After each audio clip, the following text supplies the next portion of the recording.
अस्सलाम वालेकुम नाजरीन। आप जानते होंगे कि जन्नत में अल्लाह ताला का दीदार होगा। सुबहान अल्लाह। हम आपको इसके मुतालिक बताएंगे, लेकिन क्या आप जानते हैं कि जन्नत कहाँ पर है और जन्नत किस चीज़ का नाम है?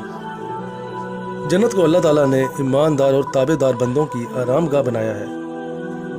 कुरान और हदीस में इसकी नेमतों और खूबियों का बहुत कुछ बयान है। पहले तो ये समझें कि जन्नत चीज़ क्या है।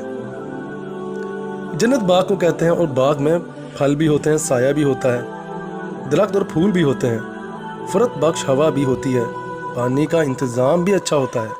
अब इसके साथ ये बात और मिला लो कि वो बाग खुदाई बाग है, तो इससे मालूम हुआ कि वो मामूली बाग नहीं है। दुनिया में भी बादशाहों और अमीरों के बाग होते हैं और इनमें तरह तरह का सामान राहत भी बाखूबी होता है और अजीब अजीब चीज़ें भी होती हैं। किसी बादशाह के बाग में महलात वगैरह के अलावा अजायब खाना भी होता है, किसी के बाग में सैरगाहें भी होती हैं। तो आप समझो कि खुदा का बाग कैसा आलीशान होगा, जिसके हासिल करने की खुदा ने ताकीद भी फरमाई है। जन्नत कोई मामूली बाग नहीं है, बल्कि इसमें अजीब व गरीब सामान होंगे। जन्नत की नेमतें दुनिया की नेमतों से बहुत नफीस हैं। जन्नत की नेमतों को हदीस शरीफ से मालूम करो। हदीस शरीफ में आया है कि हूरों के सर पर ऐसे नफीस दुपट्टे हैं कि अगर इनका एक पल्ला दुनिया में लटक जाए तो चांद और सूरज की रोशनी फीकी पड़ जाए।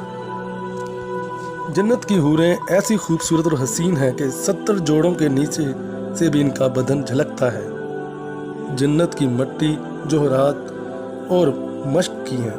हौज़े कौसर के पानी की ये तारीफ़ है कि जिसने इसमें से एक दफ़ा पानी पी लिया इसको कभी प्यास नहीं लगेगी। और कमाल ये है कि बग़ैर प्यास के भी इसको पिएंगे तब भी इसमें मज़ा आएगा।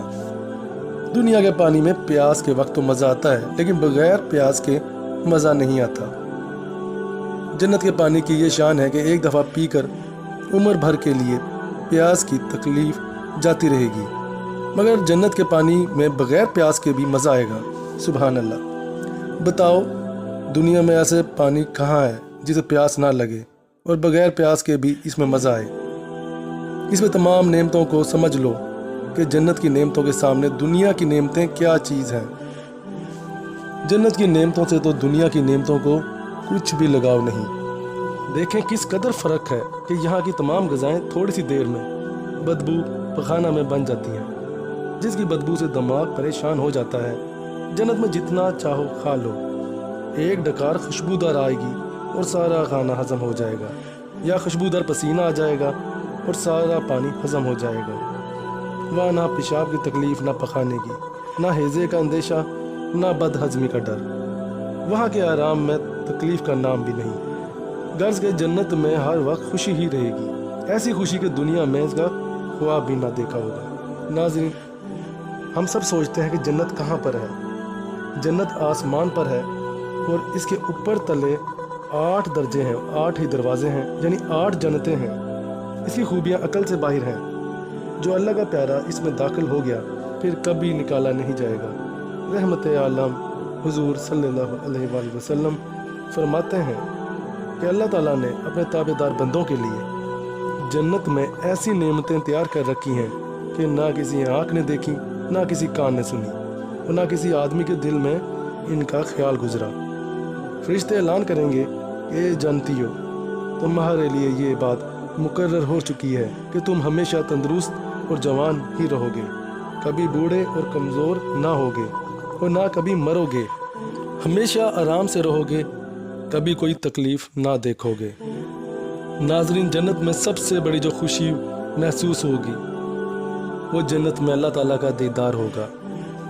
महबूब खुदा रसूल खुदा मोहम्मद मुस्तफ़ा सल्लल्लाहु अलैहि वसल्लम फरमाते हैं कि जन्नती लोग जब जन्नत में दाखिल हो जाएंगे तो अल्लाह ताला फरमाएगा, ए जन्नती बंदो, तुम कुछ और ज़्यादा इनाम चाहते हो? वो कहेंगे, परवरदिगार, हमारे चेहरों को रोशन कर दिया और हर तरह की नेमतें बख्शी और दोज़ख से निजात दी। अब तो ये ख्वाहिश है कि बस हम आपको देखें। बस फिर अल्लाह ताला पर्दा उठा देगा और सब जन्नती अल्लाह ताला के दीदार से मुशर्रफ होंगे। सुभान अल्लाह। اللہ تعالیٰ کے دیدار میں وہ لذت ہوگی کہ جنتی لوگ جنت کی تمام نعمتوں کو اس کے سامنے ہیچ سمجھیں گے، اور جنت میں سب سے بڑی نعمت اللہ تعالیٰ کا دیدار مبارک ہے۔ سبحان اللہ۔